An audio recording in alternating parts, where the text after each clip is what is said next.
और Galaxy of leadership आप देख रहे हैं। मैं सबका अभिनंदन करते हुए खासकर जम्मू से आपका अभिनंदन करता हूं और मुख्य तौर पे मोदी सरकार का देश बेचो अभियान का जो आज देश को सौगात मिल रहा है, उससे संबंधित थोड़ी खुल करके उस पर हम लोग आपस में बात कर रहे हैं। देश में ओवरनाइट जो इनका एक सरप्राइज देने का जो तरीका रहा है, उसमें मोदी जी और इनकी फाइनेंस मिनिस्टर ने कहा कि हम देश को के संपत्ति को मोनेटाइज कर रहे हैं, मतलब किराए पे देने का काम करेंगे और इससे देश का बड़ा भला होने जा रहा है। लेकिन ये नहीं बताया कि वो संपत्ति क्या था और हमारे 67 इयर्स के शासन में जो हमने संपत्ति बनाई थी, ये कब बना था। अगर ये भी बता दी होती तो मोदी जी जो लगातार कहते रहे कि 70 वर्ष में कुछ नहीं हुआ, तो ये संपत्ति बेच कौन सा रहे हैं। मैं आपको कहूं कि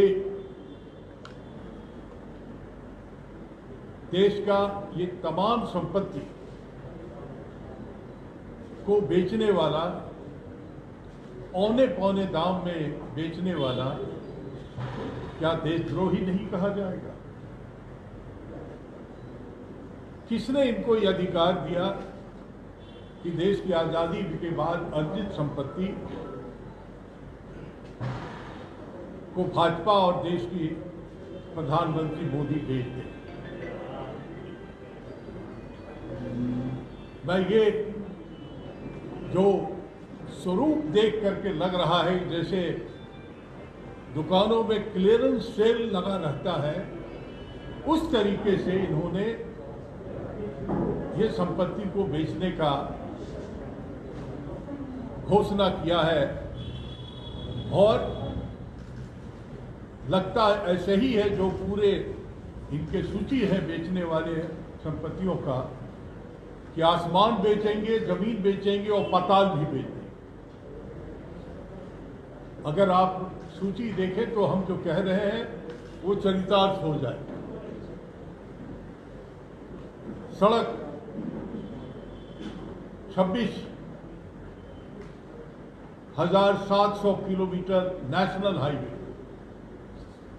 रेल 400 स्टेशन, 150 ट्रेनें, ट्रैक, वुडन शेड्स, बिजली transmission line, 42,300 circuit kilometre transmission network, बिजली उत्पादन 6,000 kilowatt hydel solar wind asset, जो NHPC, NTPC और NLC जैसे नवरत्ना कंपनियों का था। साथियों, ये लिस्ट लंबी है। जो प्राकृतिक गैस लाइन, ये 8,000 किलोमीटर गेल कंपनी, आपने जानते हैं गेल कंपनी हमारा नवरत्ना कंपनी में से एक है, उसका पाइपलाइन बेच देगी। Petroleum pipeline 4,000 kilometre Indian Oil Corporation HPCL का पाइपलाइन बेचेगी।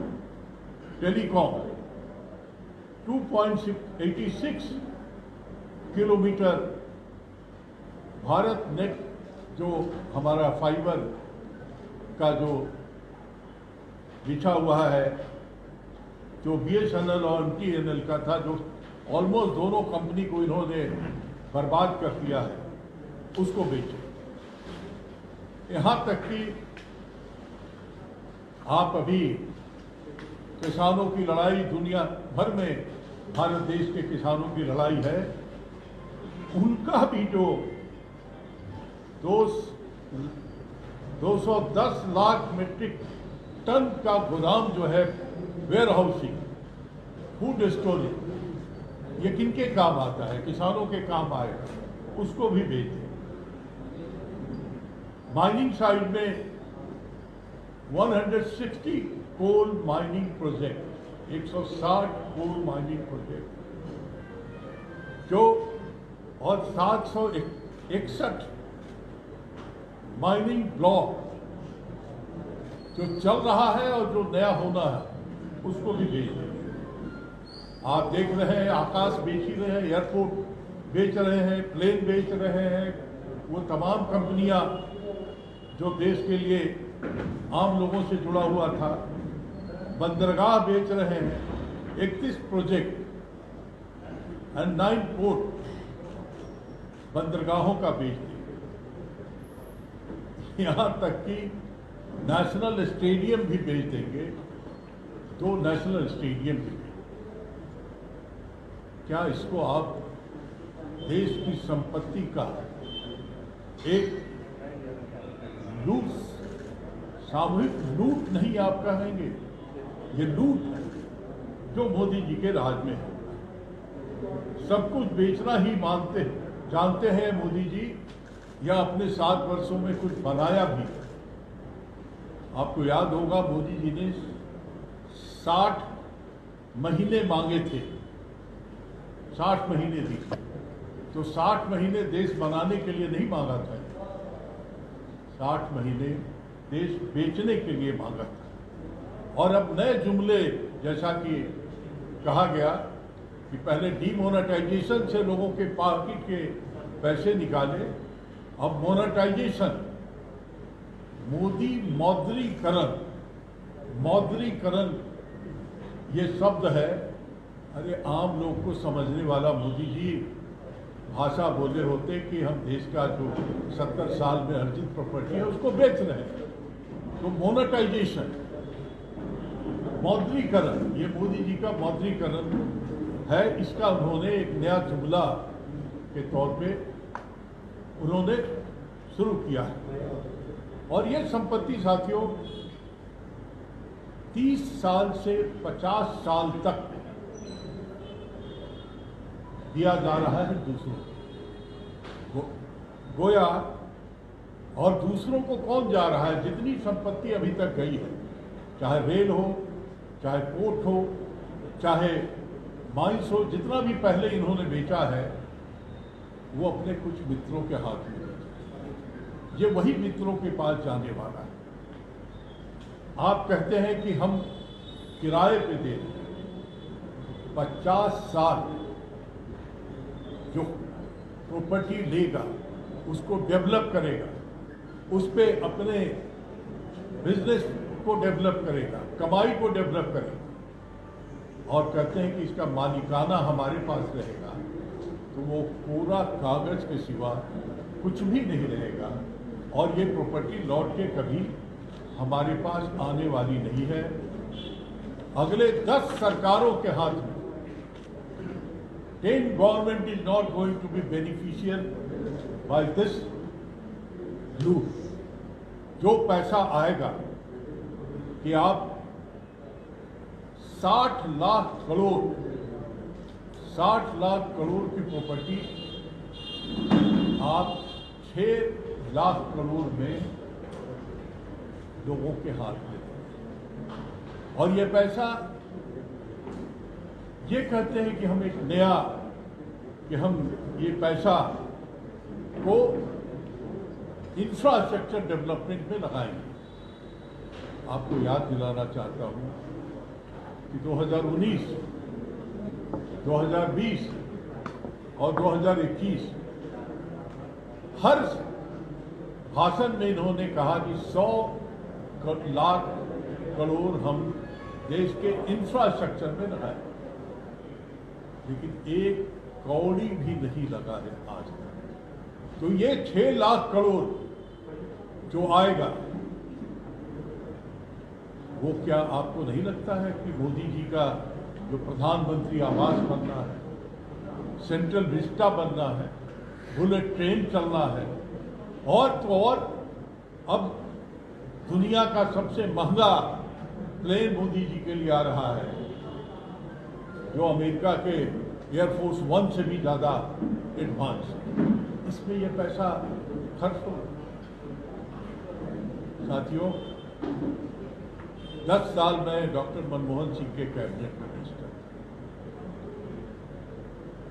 प्राइवेटाइजेशन हम लोगों ने एक पॉलिसी बनाई